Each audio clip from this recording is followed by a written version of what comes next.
Yes, hello, good morning. Wash out, wash out. Good morning, good morning, good morning. So, ito yung sinasabi ko na tubig na naging problema ko kahapon. Na ginawan ako ng problema ng kasama ko. Ito yun. Bumaha talaga siya, bumaha.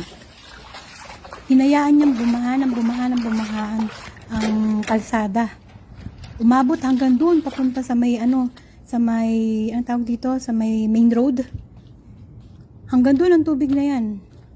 Eh dito pa naman konting tubig lang ang malabas sa gate ng bahay mo, may penalty yan. May penalty. Kung nagtutubig man ako dito ng bahay ng host, walang problema yun. Reasonable yun.